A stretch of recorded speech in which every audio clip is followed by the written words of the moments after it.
नमस्कार, मैं हूं प्रदीप विश्वकर्मा और आप देख रहे हैं आज का मुद्दा। जैसा कि आपको पता है, हम अपने इस कार्यक्रम में कोई खास मुद्दा लेकर के आते हैं और आज हमारा जो मुद्दा है वो अंतर आत्मा की आवाज सुने ब्राह्मण।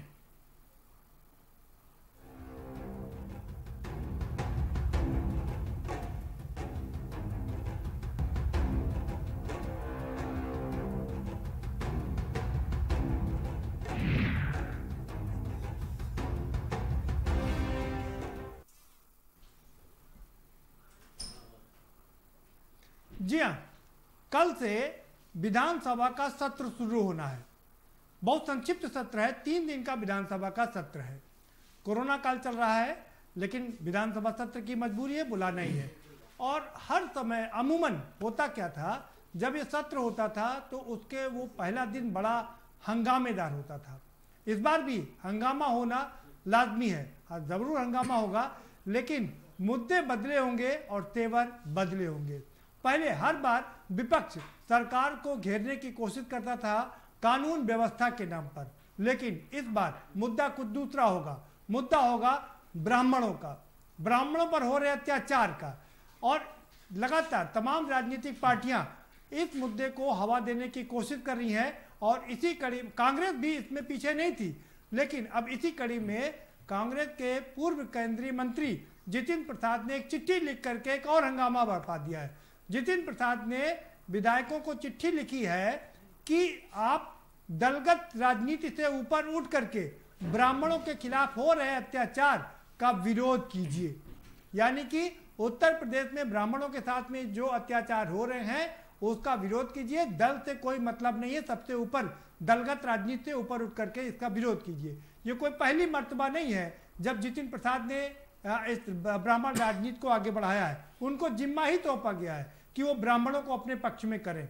और इसके पहले उन्होंने चिट्ठी लिखी थी मुख्यमंत्री को कि जो परशुराम जी की जयंती पर सार्वजनिक अवकाश जो पहले था, जिसको मुख्यमंत्री ने रद्द कर दिया था, उसको बहाल करें, क्योंकि परशुराम ब्राह्मणों के सर्वप्रिय नेता हैं, सर्वप्रिय माफ करिएगा भगवान है और उनको सभी लोग पूजते हैं। तो उनकी छुट्टी पर सार्वजनिक छुट्टी को बहाल किया जाना चाहिए। इसको लेकर के राजनीति अब बुरी तरीके से गर्मा गई है, क्योंकि पूरा विपक्ष, चाहे वो मायावती हो चाहे वो अखिलेश यादव हो, सब ब्राह्मणों की राजनीति पर अचानक से उतर आए हैं। समाजवादी पार्टी कह रही कि हम आएंगे तो परशुराम की मूर्तियां लगवाएंगे, मंगल पांडे की मूर्तियां लगवाएंगे। और बहुजन समाज पार्टी की सुप्रीमो मायावती ने कह दिया कि हम आएंगे तो सबसे बड़ी मूर्ति लगवाएंगे और परशुराम जी के नाम पर अस्पताल और बाकी धर्मशाला भी खुलवाएंगे। लेकिन और इसको लेकर के भारतीय जनता पार्टी सजग हो गई है। भारतीय जनता पार्टी के मंत्रियों ने अपने विधायकों से संपर्क साधना शुरू किया और उनको समझाने की कोशिश की। देखिए, विपक्ष की चाल में मत आइए, दरअसल इसका मामला क्या है, इसमें राजनीति क्या है, ये समझने की कोशिश करेंगे और इसी पर करेंगे हमारा आज का मुद्दा पूरा फोकस रहेगा। हम इस पर चर्चा करेंगे, अपने मेहमानों से आपका परिचय भी कराएंगे, लेकिन उससे पहले आपको एक रिपोर्ट दिखा देते हैं। ये रिपोर्ट देखिए, समझिए, उसके बाद चर्चा करेंगे। 20 अगस्त से शुरू होगा विधानसभा का सत्र। हंगामेदार हो सकता है विधानसभा का सत्र। ब्राह्मणों को लेकर गरमाएगी सियासत। रूठे ब्राह्मण नेताओं को मनाने में जुटी बीजेपी। सत्र के पहले बीजेपी का टेलीफोन फंडा शुरू। मंत्री ब्राह्मण विधायकों से कर रहे हैं संपर्क। कांग्रेस का बीजेपी सरकार पर हमला। कांग्रेस नेता जितिन प्रसाद ने लिखी चिट्ठी। अंतरात्मा की आवाज सुने ब्राह्मण।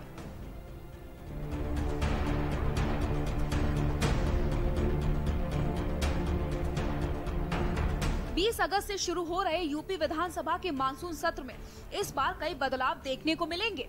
कोरोना महामारी के बीच बुलाए गए सत्र में सदस्यों के बैठने से लेकर विरोध का तरीका भी बदला नजर आएगा। विधानसभा का सत्र भले ही छोटा हो, लेकिन इस बार के सत्र में ब्राह्मणों को लेकर शुरू हुई राजनीति में जमकर हंगामा हो सकता है, क्योंकि बीजेपी के ब्राह्मण नेताओं में काफी नाराजगी देखी जा रही है। हालांकि उनको मनाने के लिए यूपी सरकार के मंत्री लगातार उनसे संपर्क करने में जुटे हुए हैं। मंत्री ब्राह्मण नेताओं को मनाने में जुटे हुए हैं। विधानसभा सत्र के पहले बीजेपी का टेलीफोन फंडा शुरू हो गया है। मंत्रियों ने ब्राह्मण विधायकों को फोन कर सदन में मर्यादित रहने को कहा है। साथ ही मंत्रियों ने ब्राह्मण विधायकों को बोला, सत्र छोटा है, माहौल बना कर रखिए और बिना मतलब कतई हंगामा ना करें। हालांकि तारांकित प्रश्नों से सुल्तानपुर के लम्हुआ से विधायक देवमणि दुबे ने अपने प्रश्न लगाए हैं, जिनमें सीधा पूछ लिया गया है कि कितने ब्राह्मणों को लाइसेंस दिया गया है और कितने ब्राह्मणों की हत्या की गई है। इन्हीं सभी मुद्दों को लेकर कांग्रेस ने भी यूपी सरकार पर हमला बोला।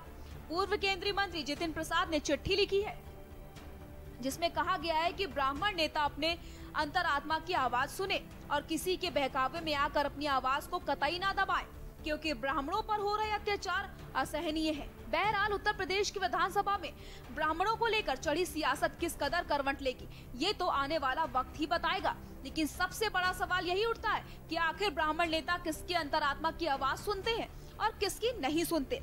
स्पेशल डेस्क के न्यूज इंडिया।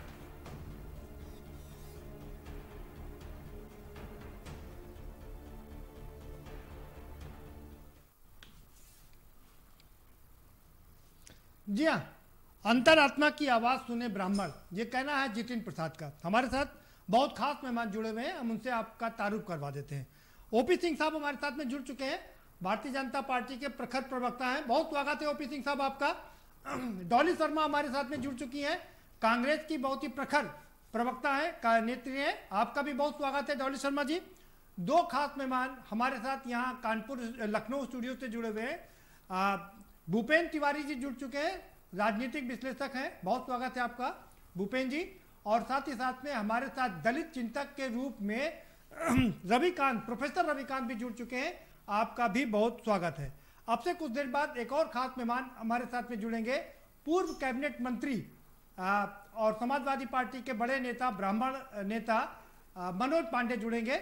और जब वो जुड़ेंगे तो अब उनका फिर से एक बार जरूर स्वागत करेंगे। चलिए रुक करते हैं सीधा ओपी सिंह साहब का। ओपी सिंह साहब, अभी तक जो सत्र होता था उस सत्र में विपक्ष कानून व्यवस्था के मुद्दा उठाता था और तमाम मुद्दे उठते थे, लेकिन इस बार के सत्र का नजारा कुछ अलग होगा। ब्राह्मण के पर जो अत्याचार हो रहा है, उस अत्याचार को रोकने के लिए जितिन प्रसाद ने चिट्ठी लिख दी है। क्या कहेंगे आप? तो विपक्ष का फर्ज है वो कौन सा मुद्दा उठाता है, राष्ट्रहित का, प्रदेश हित का, समाज हित का, लोगों के हित का मुद्दा उठाता है या जात पात का भड़काऊ कोई मुद्दा उठाता है। देखिए, भारतीय जनता पार्टी कभी भी जात पात की राजनीति नहीं करती है। वो सबका साथ, सबका विकास, सबका विश्वास की नीति को लेकर चलती है। लेकिन जो विपक्षी दल जिनकी पैदाइश और जिनकी रीढ़ ही जातिवाद है, जो जातिवाद और परिवारवाद के आधार पर ही टिके हुए हैं, उनकी दुकानें जो बंद हो गई थी, उनको लगता है कि शायद इस इशू को हम जनता के सामने ला करके और ब्राह्मणों में भड़का करके और भ्रम पैदा करके हमारी दुकान चल जाएगी। ये चंद लोगों की सोच है। ब्राह्मण समाज सदैव जो है भारतीय जनता पार्टी के साथ रहा है और आगे भी रहेगा, और उसकी अंतरात्मा भी भारतीय जनता पार्टी के साथ है। देखिए, आज 3.5 साल सरकार के बाद ये अखिलेश यादव का ब्राह्मण प्रेम अचानक, मायावती जी का अचानक प्रेम, जितिन प्रसाद कांग्रेस का अचानक प्रेम, प्रमोद कृष्ण का अचानक प्रेम, जो मायावती कहती थी कि ये मनुवादी पार्टी है, मनुवादी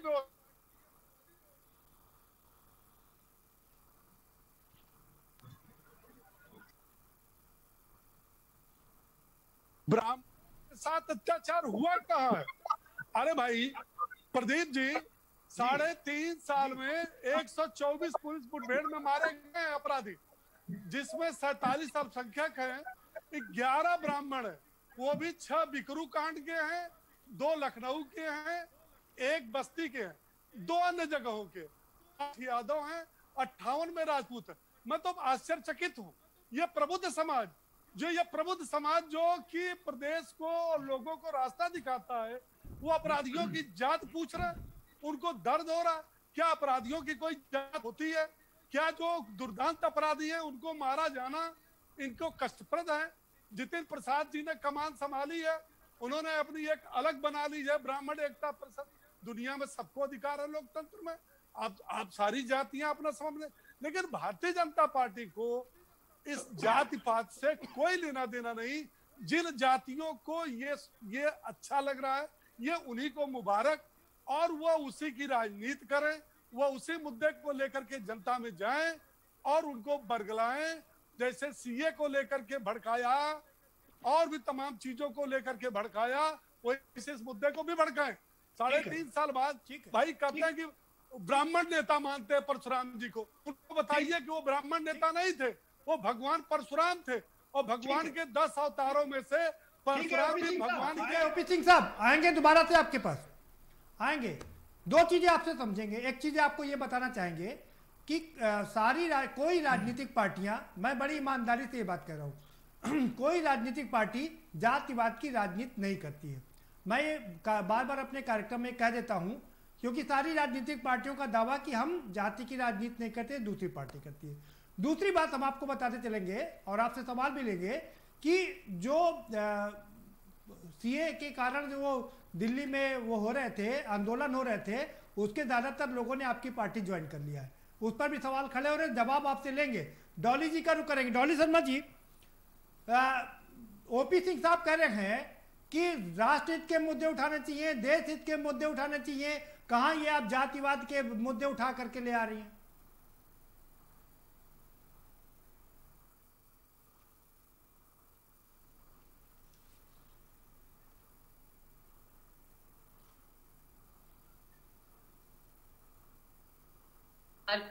आपको मेरी आवाज आ रही है? जी जी आ रही है, आप अपनी बात रख सकती हैं। कहना चाहती हूँ, क्या ब्राह्मण इस समाज का हिस्सा नहीं है? क्या इस देश का हिस्सा नहीं है? अगर लगातार एक जाति विशेष पर ऐसा किया जा रहा है, उस जाति विशेष के लोगों की हत्याएं की जा रही हैं, तो क्या सत्ता में बैठी सरकार का ये फर्ज नहीं बनता कि जांच करे ऐसा क्यों हो रहा है, अपराधियों को सजा दे? क्या ब्राह्मण, मैं ये समझूं कि हमारे भारतीय जनता पार्टी के प्रवक्ता ये कहना चाह रहे हैं कि ब्राह्मण इस देश का हिस्सा नहीं है, इस समाज का हिस्सा नहीं है? क्या उन्होंने इनको वोट नहीं दिया? इनकी सरकार बनाने में क्या ब्राह्मणों का कोई योगदान नहीं है? क्या मैं ये समझूं? जी जी ठीक है, नहीं आएंगे। ओपी सिंह साहब, पहले सारे मेहमानों को चर्चा में शामिल कर लेते हैं, फिर सवाल जवाब करेंगे, पूरा मौका देंगे आप दोनों को। डॉली शर्मा जी, डॉली शर्मा जी आपको भी पूरा मौका देंगे सवाल करने का। ओपी सिंह साहब आपको भी पूरा मौका मिलेगा जवाब देने का। आप दोनों मेहमान बने रहिए हमारे साथ। मैं पहले अपने खास मेहमानों को चर्चा में शामिल कर लेता हूं। भूपेंद्र तिवारी जी हमारे साथ में। भूपेंद्र तिवारी जी क्या कहेंगे आप? देखिए सिंह डॉली शर्मा जी, अरे जी शर्मा जी जरा सुने। डॉली जी आप थोड़ा पहले सुन लीजिए, सारे मेहमानों को चर्चा में शामिल कर लेते हैं। मैं आपसे वादा करता हूं पूरा मौका दूंगा आपको सवाल जवाब करने का। भूपेंद्र जी। सिंह साहब, पहले मैं आपका थोड़ा सा फिगर जहां से आपने उठाया है उस फिगर का स्रोत मैं जानता हूं, इसलिए उस फिगर का स्रोत मैं ठीक कर दूं। 58 जो आपने कहा कि इनकाउंटर हुए हैं छत्री से या ठाकुरों के इनकाउंटर हुए हैं, वो स्रोत आपको मैं यहां पर नाम नहीं ले सकता हूं। मैं उस स्रोत को मैंने भी कल सुना था, उस स्रोत को मैंने भी पड़ताल किया था।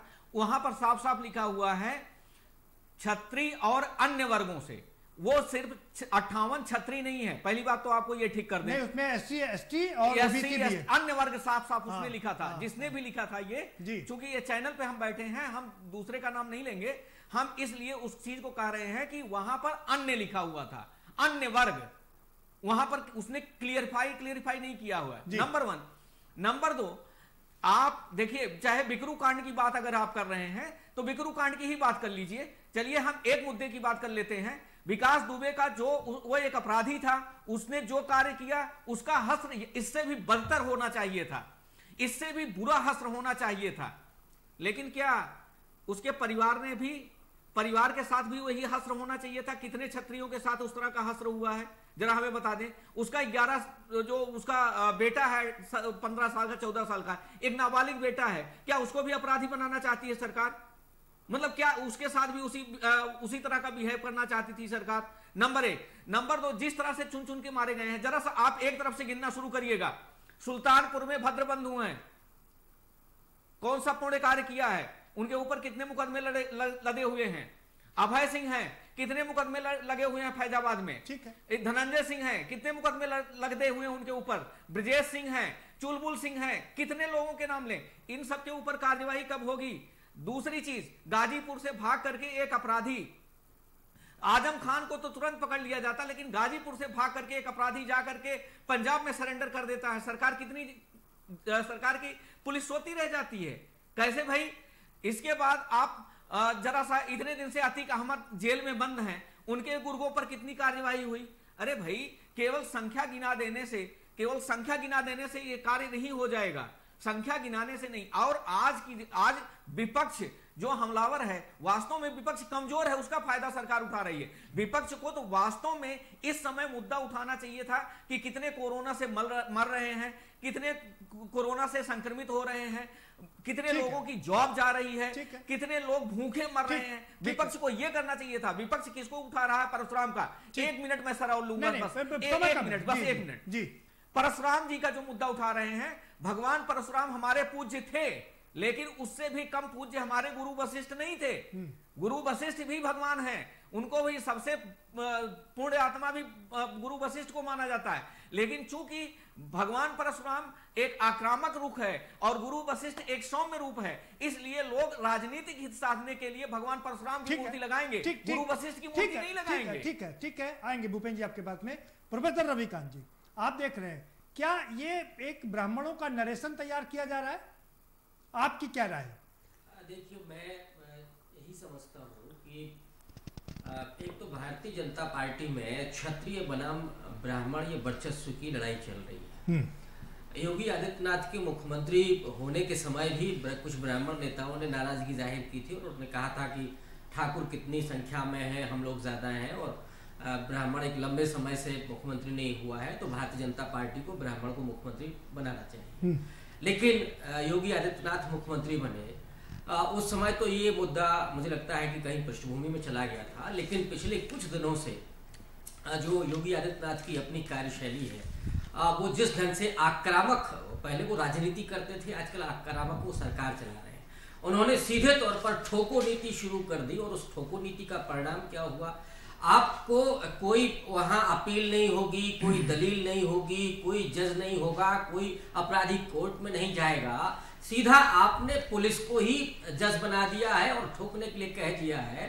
तो वो जितने अपराधी मारे गए हैं, किसी की कोई सिंपैथी नहीं हो सकती। लेकिन इस देश में एक कानून है, उस कानून के तहत उसे आप फांसी पर चढ़ा देते, उसे आप आजीवन कारावास दे देते। लेकिन फर्जी एनकाउंटर जो बिल्कुल साफ दिखता है कि फर्जी एनकाउंटर, रविकांत जी माफ करिएगा, मैं आपको टोक रहा हूं। मैं यहाँ पर फर्जी इनकाउंटर या सही इनकाउंटर की बात नहीं कर रहा हूं। हम यहाँ पर बात कर रहे हैं कि जितिन प्रसाद ने चिट्ठी लिखी है, अंतरात्मा की आवाज सुने सभी दल के ब्राह्मण जो विधायक है और दलगत राजनीति से ऊपर उठ करके इस मुद्दे को विधानसभा में उठाए। जी, ये देखिए, ये विशुद्ध राजनीति है और जो राजनीतिक दल ये कहते हैं कि हम साफ जाति की राजनीति नहीं करते हैं, मुझे लगता है कि उससे बड़ा झूठ कुछ हो नहीं सकता है। जी, और मैं तो ये कहता हूं कि आप सीधे तौर पर बोलिए, क्योंकि इस देश में जो समाज ही जाति पर आधारित है, तो आप कैसे इनकार कर सकते हैं हम जाति के आधार पर राजनीति नहीं कर रहे हैं। लेकिन जो अभी ब्राह्मणों के उत्पीड़न का नरेशन खड़ा किया गया है, मुझे तो ताज्जुब होता है कि इसी उत्तर प्रदेश में दलितों की हत्याएं हो रही हैं, वो पुलिस को ज्यादा छोड़ दीजिए, बलात्कार हो रहे हैं। आज आगरा में पूरी बस जो है वो अपहरित कर ली गई है और तमाम, चाहे वो अल्पसंख्यक नहीं, वो सरकार बता रही जा रहा है, लेकिन वो नरेशन नहीं खड़ा होता है। जी, नरेशन दरअसल जितने विपक्षी हैं वो भारतीय जनता पार्टी के नरेशन से बाहर जा ही नहीं पा रहे। ये जो विशुद्ध नरेशन है, ये आरएसएस और भारतीय जनता पार्टी का है। जो अभी हमारे साथी ने कहा कि भगवान परशुराम को लेकर के ये दरअसल ये भी नरेशन आरएसएस का है। ये उग्र राजनीति आरएसएस का एजेंडा है और उस एजेंडे के शिकार ये होगा, चाहे कांग्रेस पार्टी हो चाहे सपा हो। ठीक, जी, ठीक है, ठीक है, आप अपनी बात पूरी कर लीजिए रविकांत जी। जी, तो मैं वही कह रहा था कि उस एजेंडे के ये शिकार हो गए हैं, एजेंडे के, भाजपा के एजेंडे, आरएसएस के एजेंडे का शिकार है और इससे विपक्षियों को कोई फायदा नहीं होने जा रहा। ठीक है, ठीक है। डॉली जी, शर्मा जी के पास चलेंगे। डॉली जी, सवाल ये है कि विधानसभा में, विधानसभा का 3 दिन का सत्र है और इतने महत्वपूर्ण मुद्दे क्या वो पीछे धकेल दिए जाएंगे सिर्फ इसलिए क्योंकि 11 ब्राह्मणों की हत्या हो गई है इस प्रदेश में। और सवाल नंबर 2 मेरा आपसे ये है, जब 11 ब्राह्मणों की हत्या हुई, 47 अल्पसंख्यकों की हत्या हुई, 58 जो लोगों की हत्या हुई है उसमें बहुत कम ठाकुर है, ज्यादातर उसमें SC ST और OBC हैं, उनको लेकर के क्यों मुद्दा नहीं बना? ऐसा नहीं है, कांग्रेस पार्टी हर किसी का मुद्दा उठाती है। आपको याद होगा सोनभद्र में जब नरसंहार हुआ तो प्रियंका जी बिना बिजली पानी के वहां बैठी रही जब उनको अरेस्ट कर लिया गया। जब लड़कियों का बलात्कार होता है वो मुद्दा भी उज्जैन का जो कुलदीप सिंह सेंगर जिसमें इन्वॉल्व थे वो मुद्दा भी कांग्रेस पार्टी ने उठाया। विधानसभा एक ऐसी स्थान है जहां की आवाज पूरे प्रदेश में, पूरे देश में गूंजती है, इसीलिए सत्र बुलाया जाता है। वहां पर अगर ये आवाज उठती तो पूरे देश में जाती। सिर्फ इतनी ही बात नहीं है, बहुत लगातार ब्राह्मणों के साथ 2017 के बाद से घटनाएं बढ़ती जा रही हैं। लगातार ब्राह्मणों की हत्याएं की जा रही हैं, कहीं साधुओं की हत्या की जा रही है, कहीं आप ये देखिए इलाहाबाद में कोई हत्या हो रही है, कोई आप मुजफ्फरनगर में देखिए, लगातार। तो एक जाति विशेष से ऐसी क्या भारतीय जनता पार्टी की दुश्मनी है? डॉली शर्मा जी, मैं फिर से आपसे सवाल दोहराऊंगा। जब करीब 125 इनकाउंटर हुए उसमें 47 अल्पसंख्यक के लोगों का इनकाउंटर हुआ, आपने उस समय आवाज क्यों नहीं उठाई? जब SC ST और OBC का इनकाउंटर होता है तब आप लोग आवाज क्यों नहीं उठाते? प्रियंका गांधी जी लगातार गरीब की, मजदूर की, किसान की, महिलाओं की आवाज बनने का काम कर रही है। उत्तर प्रदेश में कोई ऐसा मुद्दा नहीं है जो कांग्रेस पार्टी ना उठा रही हो, चाहे कोरोना काल में मजदूरों को बसें मुहैया कराना हो, चाहे उनको खाना खिलाना हो, चाहे डॉली शर्मा जी, क्या माफियाओं का इनकाउंटर आप उनको ये कहेंगे कि उनकी हत्या हो रही है? क्या माफियाओं को संरक्षण देने की बात कर रही है? विकास दुबे को आप संरक्षित करने की बात कर रही है? कर रही हूँ। अपराधी चाहे किसी जात का हो, किसी धर्म का हो, अपराधी होता है। तो जो 7 लोग मारे गए हैं वो माफिया थे। सजा मिलनी चाहिए। अपराधी किसी भी जाति, किसी भी धर्म का हो सकता है और अपराधी है। अगर वो अपराधी है तो उसे सजा मिलनी चाहिए। अगर 125 इनकाउंटर में 11 ब्राह्मण माफिया थे, उनको मारा गया, तो आपको बहुत दर्द हो रहा। बाकी को लोग जी, हमने माफिया की बात नहीं की, हमने कहा अपराधी चाहे किसी जात का हो, धर्म का हो, अपराधी होता है और अपराधी को सजा मिलनी चाहिए। लेकिन इसके अलावा आप इस बात से आंखें नहीं मूंद सकते कि कितने ऐसे निर्दोष ब्राह्मण हैं जिनकी हत्याएं देखिए कुछ समय के भीतर हुई है। मेरे पास पूरा डेटा है, मैं आपको पढ़कर सकती हूँ कि ब्राह्मणों की 2017 के बाद हत्याएं हुई। आप उसको इग्नोर नहीं कर सकते। हम ऐसे रखें ओपन खोल के। शर्मा जी, आपके पास बिल्कुल डाटा होगा, हम उससे इत्तेफाक रख रहे हैं। डाटा इस बात का भी है कि 2017 से 2020 तक कितनी हत्याएं हुई हैं, कितने दलित कन्याओं के साथ में अत्याचार हुआ है, जरा उसका भी डाटा रख लिया करिए कभी। जी, लगातार मैं विधानसभा सत्र की बात कर रहा हूं डॉली शर्मा जी, जहां पर विधानसभा सत्र के अंदर एक बात पूरे देश तक, प्रदेश तक जाती है। वक्त एक ब्रेक का है, आपके बताऊंगा, दोबारा से पूरा मौका आपको दूंगा। एक छोटा सा ब्रेक लेंगे, ब्रेक के बाद आएंगे तो चर्चा के सिलसिले को बढ़ाएंगे कि सवाल ये उठता है, क्या विपक्ष इसलिए ये राजनीति कर रहा है कि भारतीय जनता पार्टी के पास में ब्राह्मण वर्ग पूरी तरीके से एकत्रित हो चुका है? क्या विपक्ष उसको बांटने की राजनीति कर रहा है? क्या ये बांटने की राजनीति है? कौन नरेशन खड़ा कर रहा है? ये इस पर चर्चा को जारी रखेंगे, लेकिन एक छोटे से ब्रेक के बाद।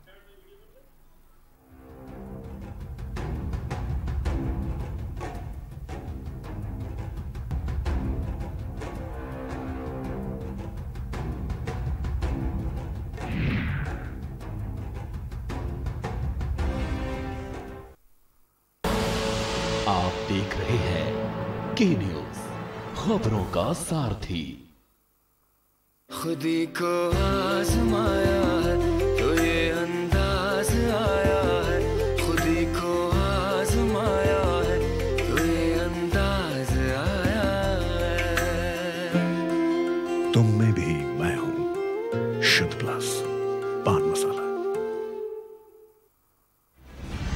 GGS Education Group launches 20% discount on academic fee of courses MBA, BBA, BCA, BFSI and GM, D Pharma, B Pharma. Offers best infrastructure, best transport facility, best academic service and best placement service.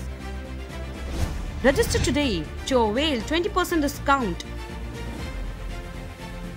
Call 9971 496 497 or visit the campus Kanpur Lucknow highway near Unnao. GGS Education Group. बड़े बड़ों को पीछे छोड़ा, TV9 Bharatvarsh ने record तोड़ा. देश का number 2 news channel TV9 Bharatvarsh का परचम बुलंद. TV9 भारतवर्ष, बिना शोर शिखर की ओर. TV9 भारतवर्ष, अब तो सब देख रहे हैं. केबल ऑपरेटर्स जो पहुंचाते हैं आप तक हमारी हर बात. सजगता और समझदारी जिनकी है पहचान. जो है कोरोना योद्धा, जो है जिम्मेदार. इन कोरोना योद्धाओं को के न्यूज का सलाम. आप हैं तो हम हैं, आपके बिना हम कुछ नहीं. देश भर के केबल ऑपरेटर्स कोरोना योद्धाओं का के न्यूज की तरफ से हार्दिक अभिनंदन.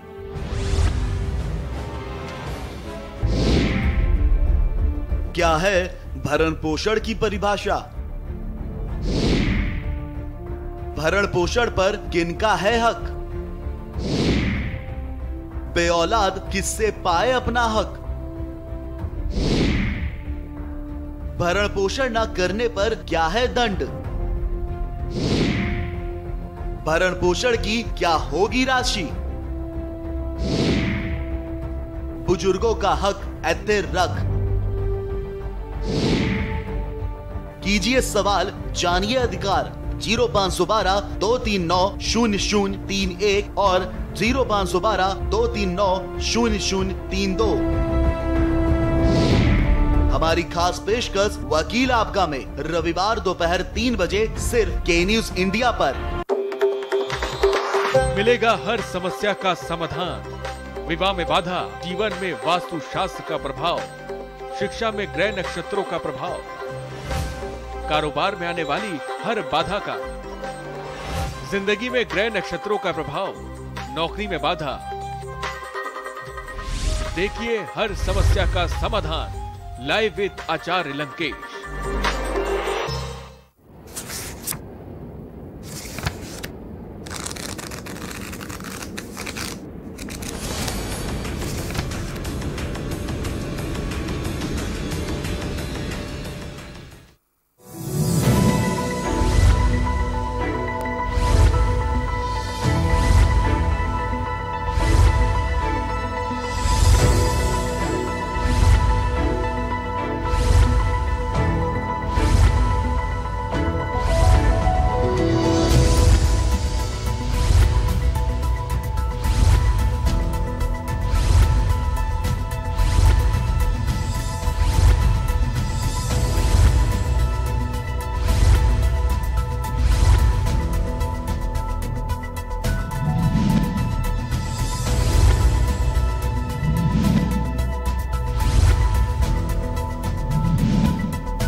के न्यूज, खबरों का सारथी।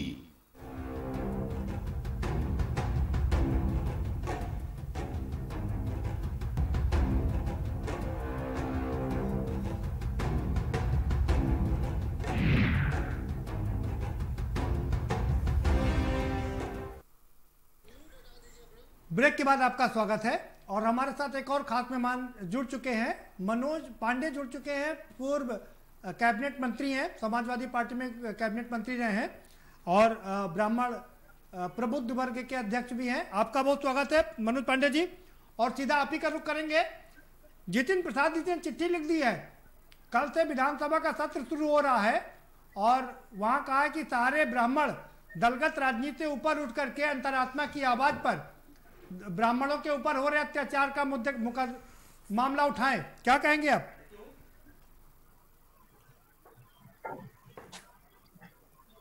प्रदीप जी, आपकी बात पूरी स्पष्ट नहीं आ पाई, जरा एक बार रिपीट करें। मनोज पांडे जी, पूर्व कैबिनेट मंत्री कांग्रेस के वरिष्ठ नेता जितिन प्रसाद जी ने चिट्ठी लिखी है कि सारे विधायक ब्राह्मण विधायक दलगत राजनीति से ऊपर उठ करके विधानसभा के अंदर जो पूरे प्रदेश में ब्राह्मणों के खिलाफ जो अत्याचार हो रहा है उसके खिलाफ आवाज उठाएं।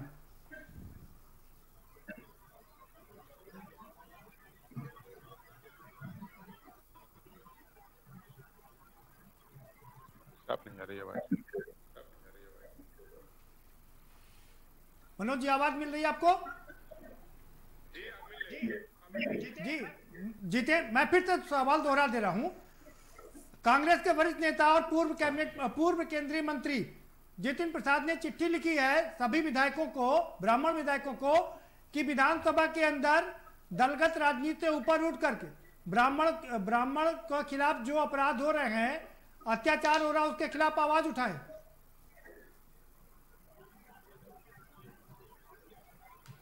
जी प्रदीप जी, हमारी आवाज मिल रही है आपको? जी जी जी। देखिए, जहां तक किसी चिट्ठी का सवाल है, मेरे पास अभी कोई चिट्ठी आई नहीं है, ना मैंने चिट्ठी पढ़ी और देखी है।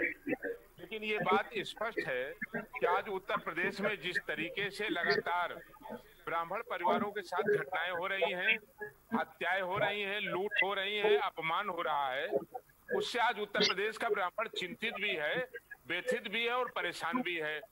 और जब किसी एक समाज को टारगेट बना करके घटनाएं होंगी तो निश्चित रूप से आवाज भी उठेगी और चिंता भी व्यक्त की जाएगी।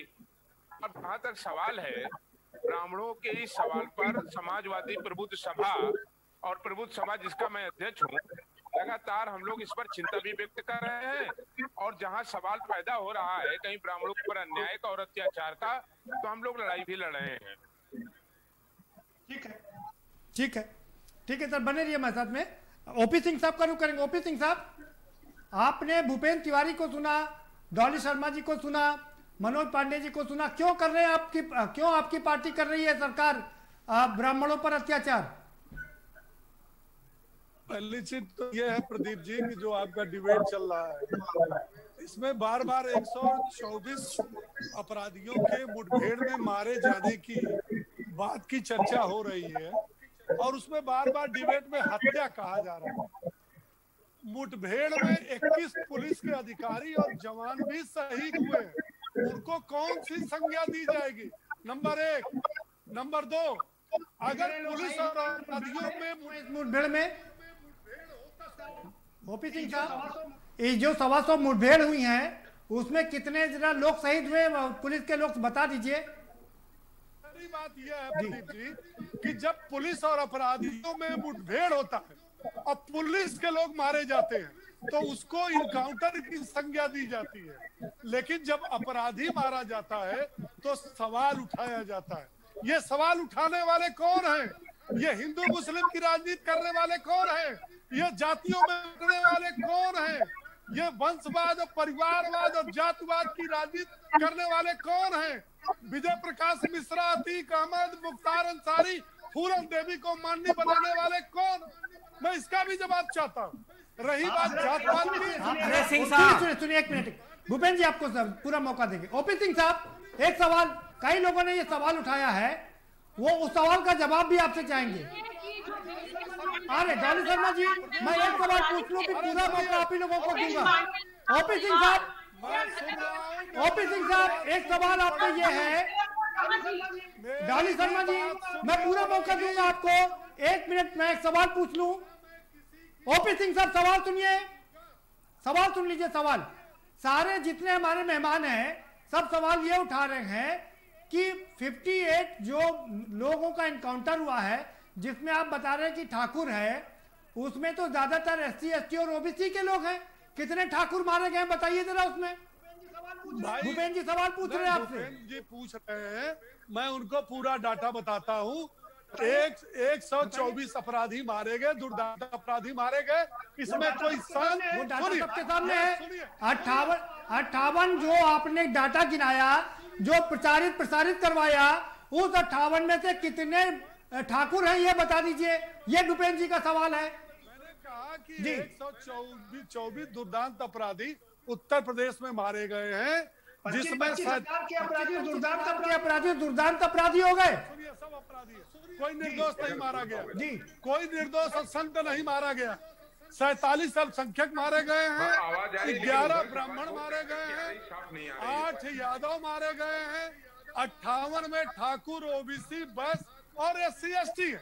इसमें किसको क्या नाराजगी है? और ये बताइए, भूपेंद्र जी की नाराजगी ये है, जो आपने 58 की संख्या गिनाई, उसमें से ठाकुर कितने हैं वो ये जानना चाह रहे हैं। भूपेंद्र जी से कहिए कि उनको जातिवाद का प्रेम छांट ले उसमें 58 में जी। हमने ब्राह्मण की संख्या तो बता दिया आप। अच्छा सिंह साहब, अरे सिंह साहब एक मिनट। अरे सिंह साहब, विजय मिश्रा, भूपेंद्र जी आप रुकिए। डॉली जी कुछ पूछना चाह रहे हैं। जी डॉली जी आप सवाल पूछ सकती हैं।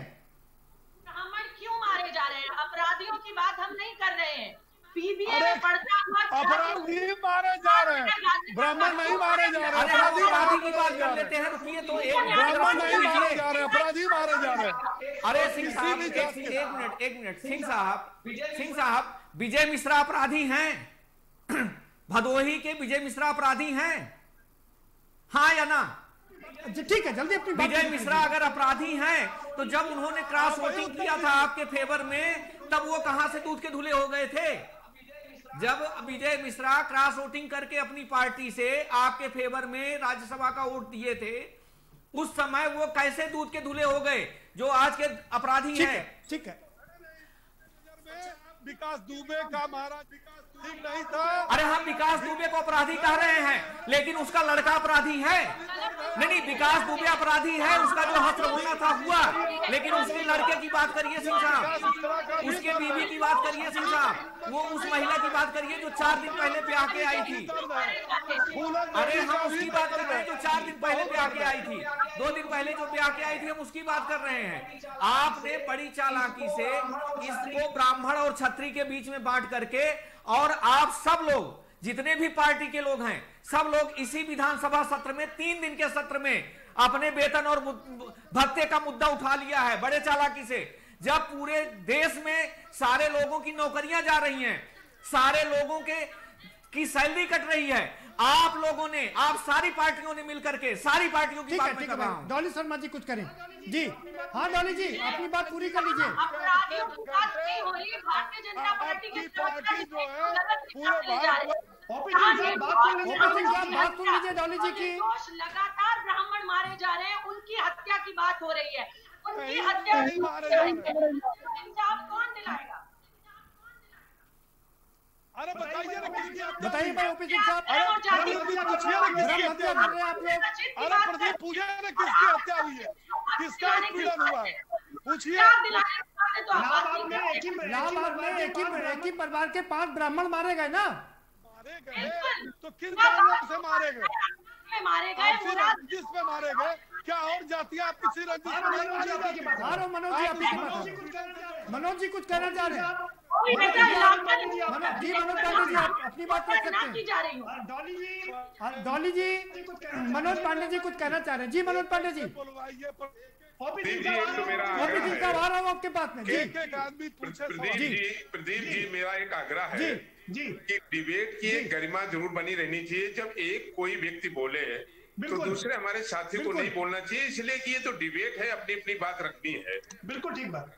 मेरा इस पर 2 विषय पर कहना है। एक तो हमारे भाजपा के एक साथी वो अभी इनकाउंटर की व्याख्या कर रहे थे, मैं उनके सम्मान के लिए बता देना चाहता हूं कि उत्तर प्रदेश में 5154 इनकाउंटर हुए, उसमें मानव अधिकार आयोग ने जब रिपोर्ट ह्यूमन राइट ने मांगी तो केवल 117 उत्तर प्रदेश की सरकार ने भेजे, जिसमें कि 87 उसमें फेक माने गए।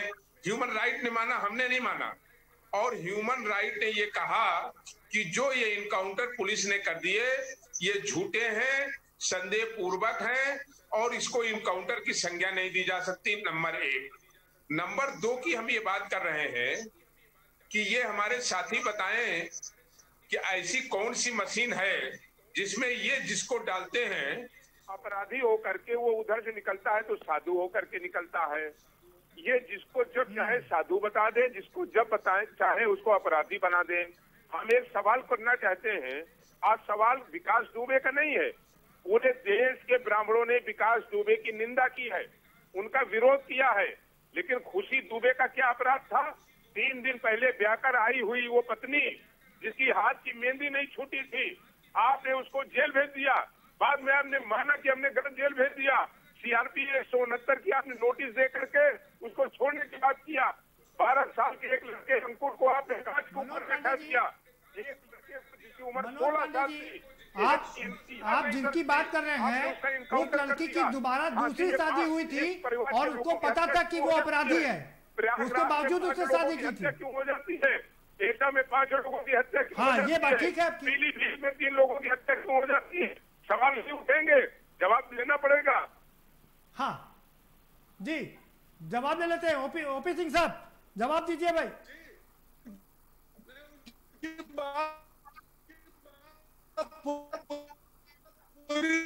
सुन नहीं पाया, बताएं, आप पूछे हमसे। मैं सवाल बता देता हूँ। वो कह रहे हैं जिस तरह से लगातार 3 दिन की ब्याही लड़की के हस्बैंड को मारा गया, वो कहाँ का न्याय है? विकास दुबे अपराधी था, लेकिन उस लड़की का क्या अपराध था?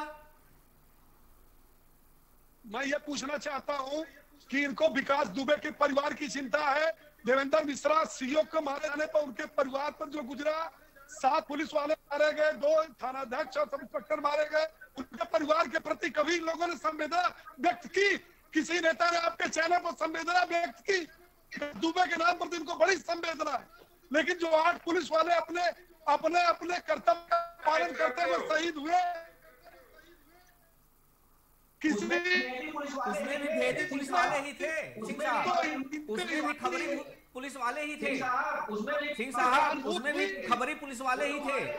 वो जो मारे गए हैं वो भी दूध के धुले नहीं थे, वो अपने कर्म से मारे गए हैं, इसलिए कि वो भी उसी के चट्टू बट्टू थे जो मामला बिगड़ जाने पर उनका इनकाउंटर करने गए थे। तो उनके साथ किसी की सहानुभूति नहीं है, न विकास दुबे के साथ सहानुभूति है। ठीक है, मैं रविकांत जी के पास चलूं। रविकांत जी आप आ रहा। ओपी सिंह साहब एक आदमी से जवाब लेते चलो ना। प्रोफेसर रविकांत जी दलित चिंतक हैं, उनको भी सुन लीजिए। ठीक है सिंह साहब सुन लीजिए। रविकांत जी, ओपी सिंह साहब आ रहा हूं आप लोगों के पास। और कोई ना बोले। ठीक है आप दोनों लोग बने रहिए हमारे साथ, आएंगे आप। ओपी रविकांत जी ये किसी ने नहीं कहा कि नहीं है, और विकास दुबे अपराधी है, विकास दुबे का कोई साथ नहीं दे रहा, न देगा। अपराधी की ना कोई जात है ना धर्म है। आप गलत दिशा में इस डिबेट को मत ले जाइए। बार-बार आप गलत बोलेंगे और सब मानेंगे, ऐसा नहीं होता। आपको बहुत-बहुत धन्यवाद। ठीक है रविकांत जी आप बताइए कि क्या इस देश में दलितों की, ओबीसी की, एससी की, एसटी की, अल्पसंख्यकों की जान की कोई कीमत नहीं है? यानी कि उनको जब मारा जाएगा तो उनके पक्ष में कोई आवाज नहीं उठेगी?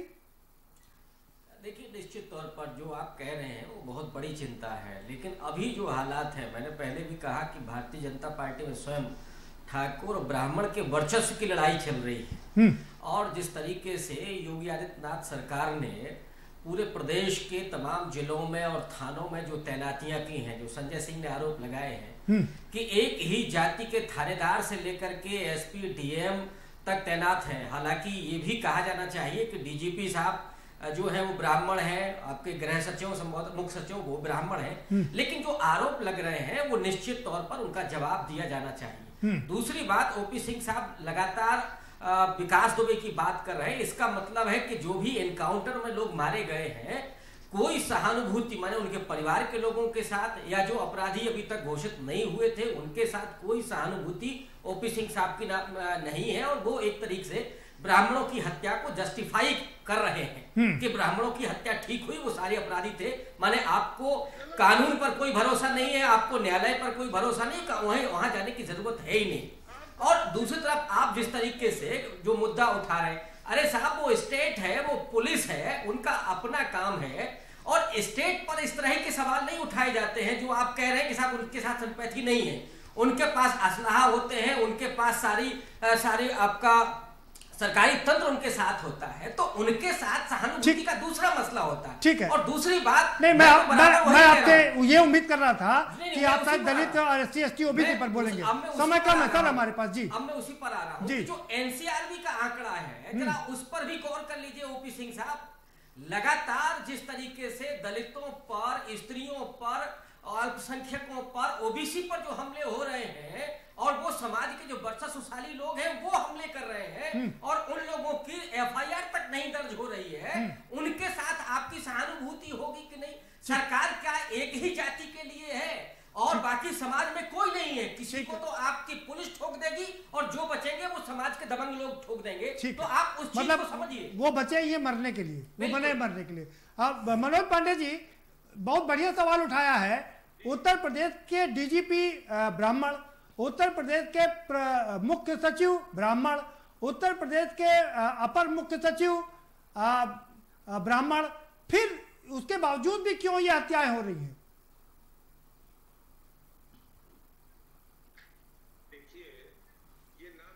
समाजवादी पार्टी की सरकार में उत्तर प्रदेश के चीफ सेक्रेटरी नवीन चंद वाजपेयी थे, DGP ब्राह्मण था, 16 प्रिंसिपल सेक्रेटरी भी ब्राह्मण थे। बात कौन पोस्ट है इस पर सवाल नहीं है, बात यह है कि सरकार की मंशा क्या है। आप भी ये समझते हैं कि जब एक चुनी हुई सरकार रहती है तो ये ब्यूरोक्रेसी क्या कर सकती है और क्या नहीं कर सकती है, आप एक वरिष्ठ पत्रकार अच्छी तरीके से जानते हैं। मेरा तो केवल ये कहना है, एक साथी हमारे भाजपा के जो गला फाड़ फाड़ करके बोल रहे हैं, उनको ये समझना चाहिए कि उत्तर प्रदेश में हो क्या रहा है। आप कैसे उस महिला को अपराधी कैसे बता देंगे? उसकी 3 दिन पहले शादी हुई, उसकी हाथ की मेहंदी नहीं छूटी, आपने जेल भेज दिया। इस अपराध में आपने भेज दिया। 14 साल के बच्चे को आपने कांच पे कैसे बैठा दिया? है आपके पास कोई जवाब? विकास दुबे की आप बात करते हैं, विकास दुबे की निंदा हम सब ने की है, लेकिन आप उसकी फैमिली को कैसे मारेंगे? उसके मकान को कैसे किस धारा में मकान गिरा दिया आपने? आप गाड़ियों को कैसे तोड़ा आपने? जी सिंह साहब। और प्रदीप जी, एक बड़ा सवाल ये है कि मैं नहीं कह रहा हूँ, ह्यूमन राइट ने सवाल उठाया है कि उत्तर प्रदेश उतनी अगर पुलिस के प्रति आपकी सहानुभूति, ह्यूमन राइट ने, भारत के सर्वोच्च न्यायालय ने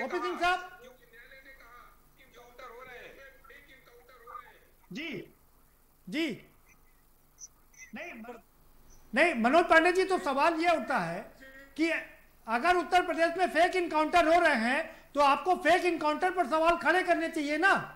11 ब्राह्मण मरते हैं तो पूरे प्रदेश में हंगामा हो जाता है। क्या आपने सुना है? प्रदीप जी, ये मैंने नहीं उठाया, माननीय सर्वोच्च न्यायालय ने उठाया है, ह्यूमन राइट ने उठाया है, और उसने कहा कि यूपी की पुलिस ने फेक इनकाउंटर कर दिए हैं। ये सवाल हमारा नहीं है, भारत की सर्वोच्च न्यायालय। ठीक है, OP सिंह साहब से जवाब ले लेते हैं। OP सिंह साहब, आपने DGP ब्राह्मण बना दिया, मुख्य सचिव ब्राह्मण हो गए, अपर मुख्य सचिव ब्राह्मण हो गए, लेकिन उनको पांडे जी आरोप लगा रहे हैं कि सरकार की मंशा के अनुरूप काम हो रहा है। आपकी मंशा वहां पर झलक रही है सिंह साहब। हमारी सरकार ने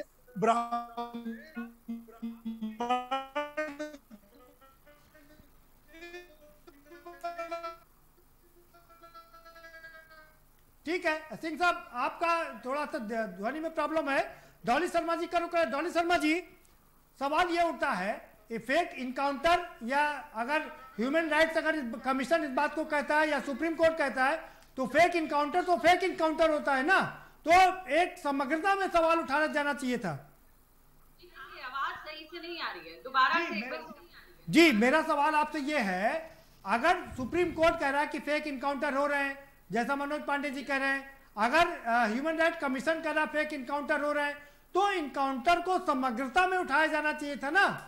इसको किसी एक जाति से बांधने की क्या जरूरत थी? आप इस बात से इत्तेफाक रखते होंगे कि लगातार ब्राह्मणों के साथ अत्याचार हो रहा है, जो निर्दोष ब्राह्मण मारे जा रहे हैं, जो परिवार आज न्याय के लिए तरस रहे हैं। क्या इस सरकार का उनके प्रति कोई जिम्मेदारी नहीं बनती? क्या उनको इंसाफ दिलाना इनका कर्तव्य नहीं बनता? जो निर्दोष बच्चे मारे जा रहे हैं, सोते हुए ब्राह्मणों को मंदिरों पे काटा जा रहा है, क्या उसके लिए इनका कोई जिम्मेदारी नहीं है? क्या उसके लिए भारतीय जनता पार्टी से सवाल नहीं होना चाहिए? क्या भारतीय जनता पार्टी के प्रवक्ता के हिसाब से सिर्फ विकास दुबे एक ब्राह्मण है और प्रदेश में या देश में ब्राह्मण नहीं है? बताइए भाई ओपी सिंह साहब, बताइए भाई ओपी सिंह साहब। और रही बात कांग्रेस पार्टी, ओपी सिंह साहब, तो लगातार कांग्रेस पार्टी हर जात, हर धर्म, हर वर्ग का मुद्दा उठाती है। कांग्रेस ने अभी किसानों के मीटरों में जो गड़बड़ हुई उसका मुद्दा उठाया। ठीक है धोनी जी, जवाब ले ले ओपी सिंह जी से। अगर लड़कियों के साथ होता है, लड़कियों की हत्या होती है, और रविकांत जी आपके पास जी, कभी जात पात की राजनीति नहीं करती।